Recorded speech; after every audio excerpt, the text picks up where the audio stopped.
homes in Nairobi pay rent every month. If the average rent is 20,000, that means there is around 240 million worth of rent that is collected in Nairobi every month. From Monday next week, today is 26. So banks pay salaries from tomorrow. Actually, they pay from 24th, and maybe the last part payers pay on 5th. But every landlord must receive their money by 5th. So in Nairobi, this 5th, between now and 5th, there will be in excess of 240 million on the lower side worth of rent paid, either from slums to mid-market to high-end. And that's the opportunity of where you can participate. Multiply that by 12 is so much money.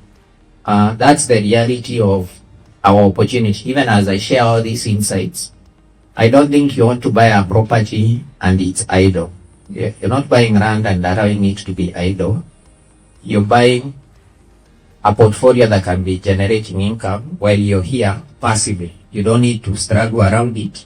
And it can be anywhere. It can be Nairobi, it can be Kiambu, it can be Mombasa, it can be Nakuru, it can be in the county you come from. But make sure that you have something that is generating passive income.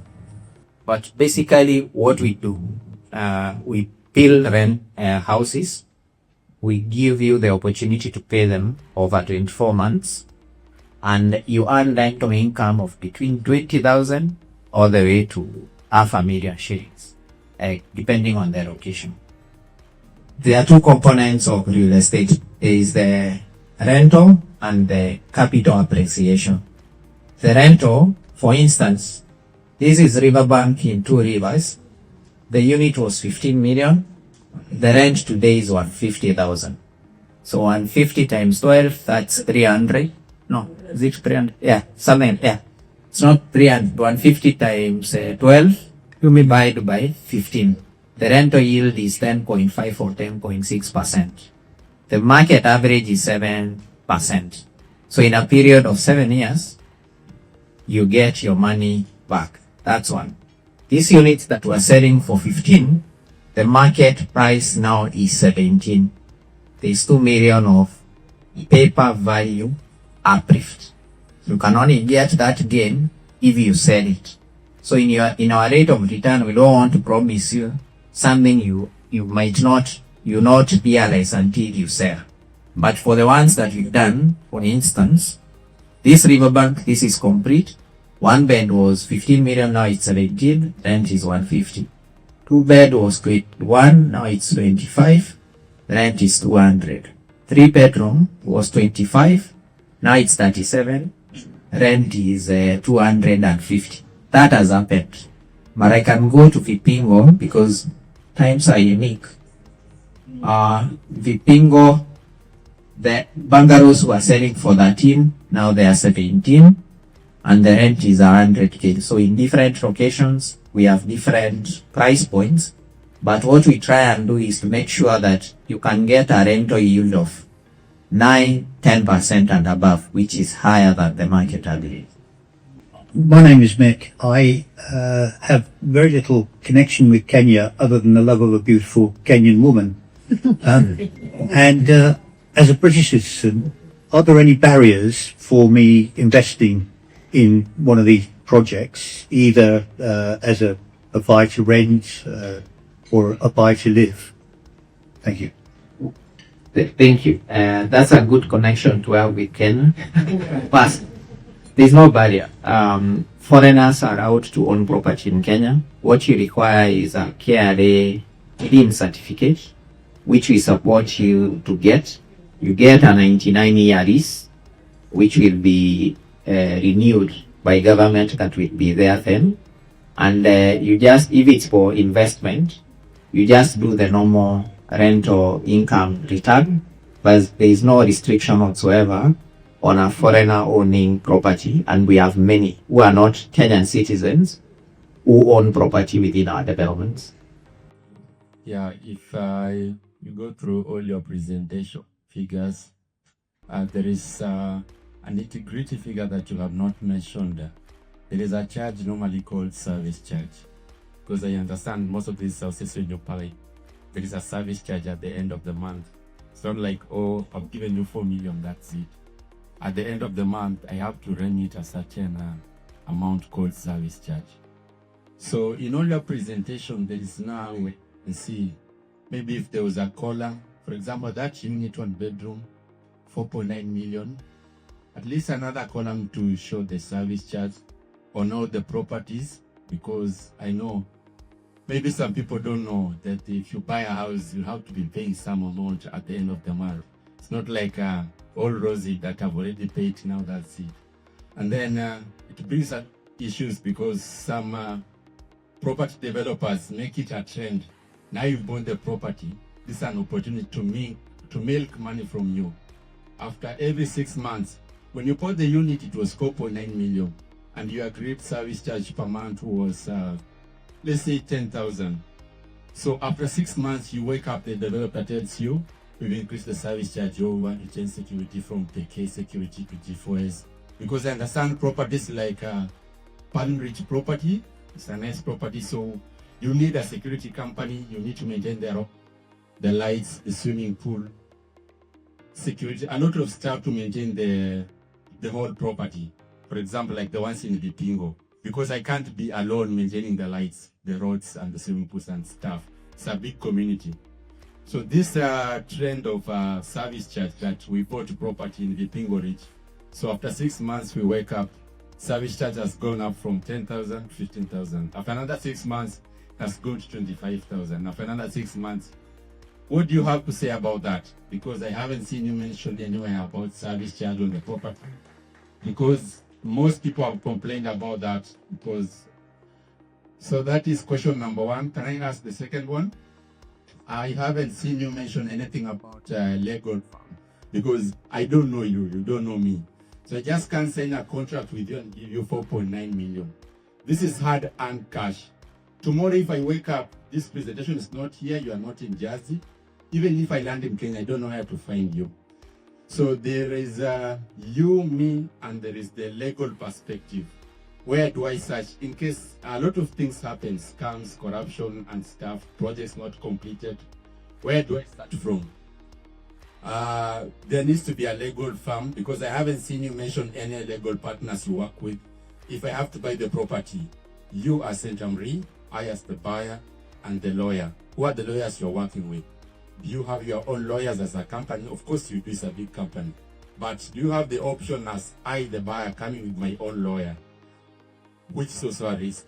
So what do you have to say about that? The legal perspective as a third party in purchasing your property, and the service charge, and how do you control it? How do you come about it?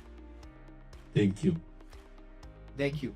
That's a good question on service charge. The reason it's not on my presentation, service charge is not a developer revenue. When you build and finish, you hand over the building to the home, to the residents, and because all the homeowners cannot be in management, they form a homeowners association that has a committee. That committee appoints a manager, property manager, and they determine the service charge. The service charge initially is what the developer has advised. People pay the service charge, and after 1 year it should be audited and adjusted. Why is service charge critical? You have your staircase going up, it needs to be washed. You have gardens, they need water. You've power on the common areas, it needs to be paid. That comes off the service charge. It's not on my side because it's not revenue that comes to us, that we hand over. The role of a developer is as soon as you finish, you hand it over. You have an in property owners association with a committee, and then the essence is that committee and subsequent owners will carry on audit. Service charge should not be a revenue to anyone. It should be audited every year. If it's more, the next month you pay, it's adjusted downwards. If it's less, they agree, they adjust it upwards. All the units you see that are not painted, that look like they are run down, that happens because people don't pay service charge. And that's the risk of buying on an apartment or a big building where there are many owners. That's one. Two, the process of buying. We provide that you have your own lawyer, and we provide that your lawyers make due diligence. So if the rate of offer, it will have our offer, it will pattern, the then work, it demo, it have offers. Subsequent to where our offer is the representative of the purchaser. Some people choose to have lawyers, others don't choose to have lawyers. And we expect that your lawyers will search the titles we've given, they will verify that the documents are in order, and they will act for you until we finish. And when we finish, we give them the registered documents to hand over to you. So whether you're buying from us or any other party, please have our offer, and if possible a surveyor to do for you background checks so that you could never lose money. Our offices are at Two Rivers, so we can't be found there. They're in Vipingo, they're in Uganda. And today I was not selling. So the day we sell, we'll have to have, even first before you buy, you'll provide KYC documents, a copy of your AP, a copy of your PIN number. You sign anti-money direct forms that are not politically exposed. This money is mine. Then we go to the process of purchasing. Whether you're buying from us or elsewhere, it's good to determine the service charge. It should be stated up front. And then please become a committee member of the homeowners association so that you have a say in how they are running the place. Depends between me and the SACCO. The SACCO can decide if I get 60,000, 30,000 comes to my account and then the half goes to the account.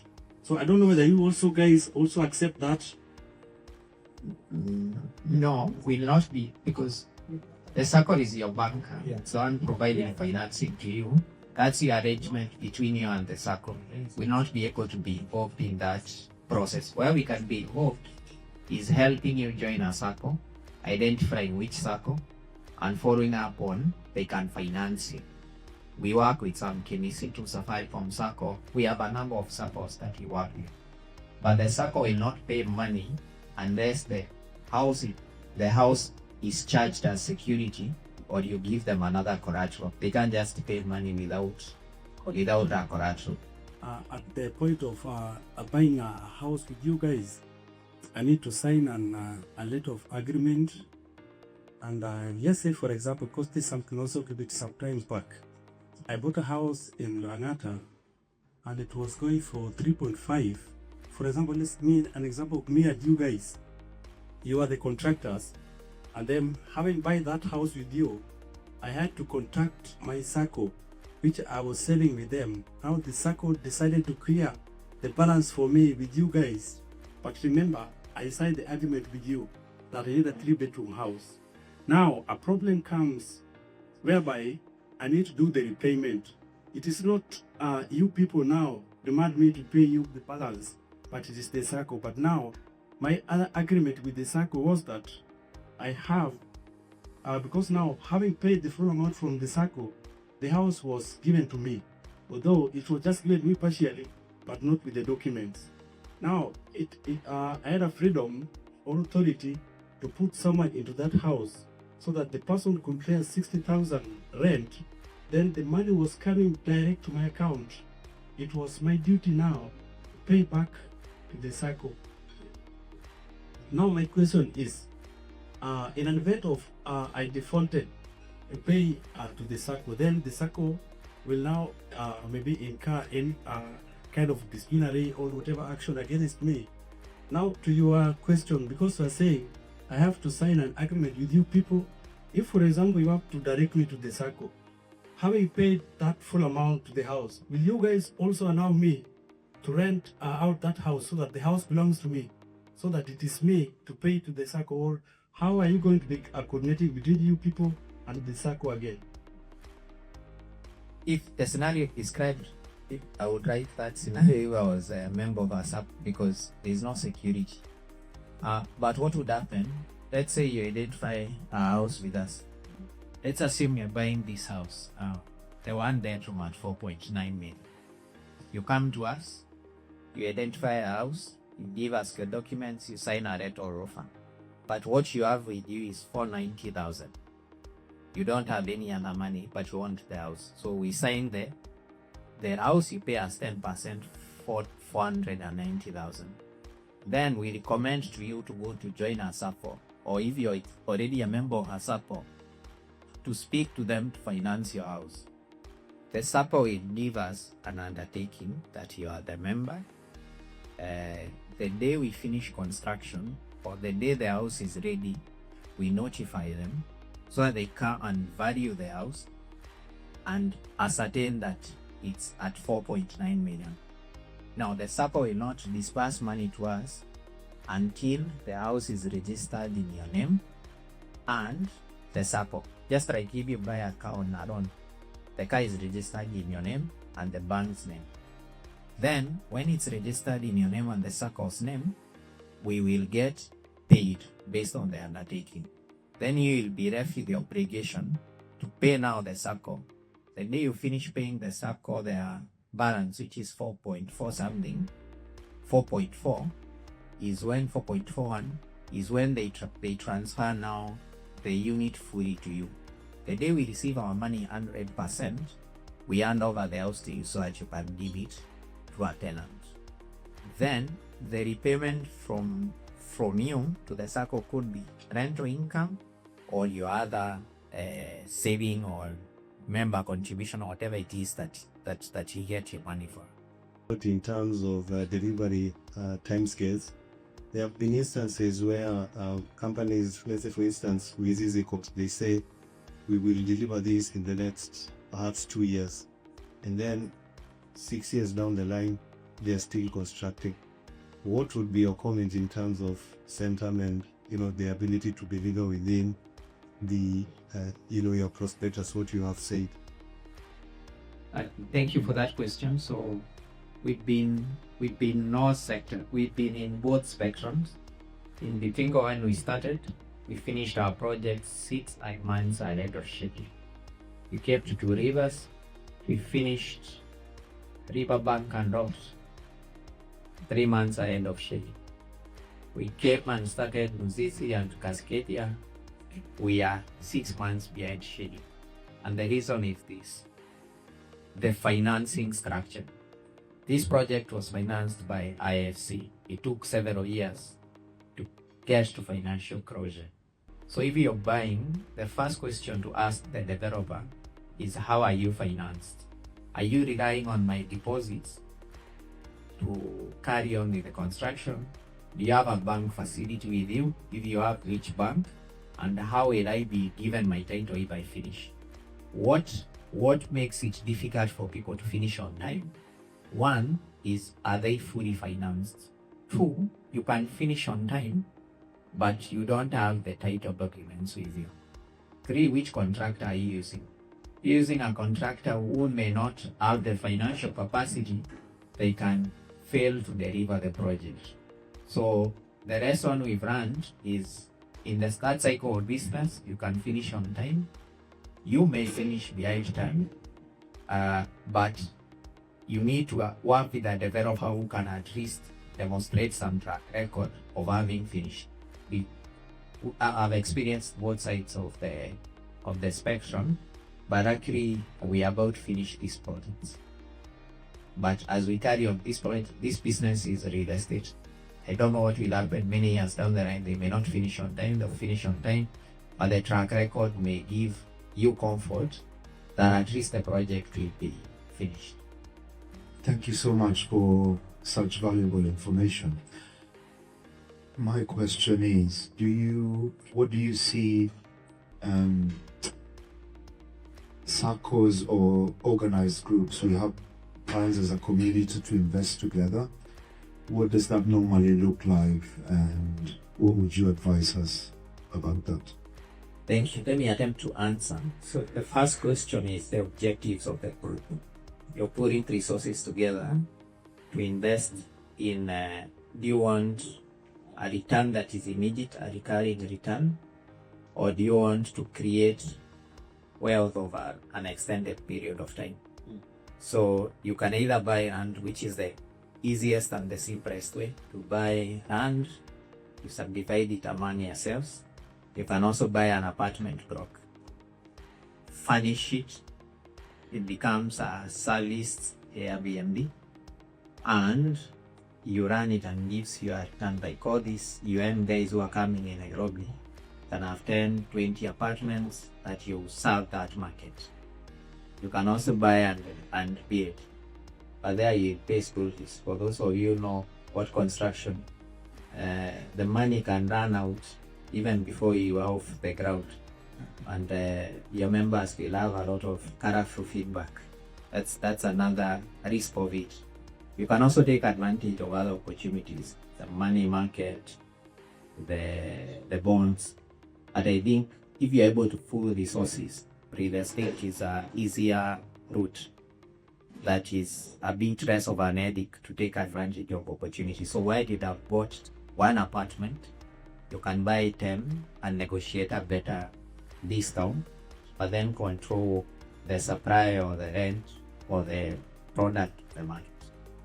But there are many opportunities back home to take advantage. Hi, thanks for your presentation. Can you please go through the financing options again? A bit slower, please. Thank you. So there are different financing options. The first option is you can pay cash. So that cash option, you pay 10% deposit on signing a letter of offer. Then you pay another 10% on signing a sale agreement, which has 60 days apart. Then you pay the balance of 80% within the construction duration. So you can pay it monthly, normally within 24 months. So you have that flexibility. That's option 1. Option 2, if you find property that you have the deposit, but you don't know how to fully fund it, you can go to a bank or a SACCO. SACCO is the easier option. You do your research on different SACCOs. So SACCO can finance you up to 10 times your saving, but you need to have been a member of a SACCO for 6 months. So for instance, if I'm a member of a SACCO and I save 100k, they can fund me 1 million shillings, and the security they will take is not another guarantor. They will charge the property I'm buying as the security. So what you need to do is just join a SACCO, save for 6 months on the outstanding balance, and by the time we finish doing construction, we'll have gotten to a point where the SACCO can finance. That's option number 2. Option number 3 is to push mortgage ownership in Kenya. There was Kenya Mortgage to Finance Company that was set up. The investors are IFC and government, and they give banks cheaper money to finance mortgages. So the interest rate is 10.5%. The SACCO interest rate is 12%. It's 10.5. This 9.5%, the maximum amount you can be financed is 10.5 million shares. For instance, if you get a house that is 10.5 million shillings and below, and it's your first time to own a property, you can enjoy that through KMC. So they will finance you 100%, 9.5, 10.5 million. The interest will be 9.5% for 25 years. That's the other financing option. The last one is maybe just getting the mortgage from the bank, which is a bit more expensive.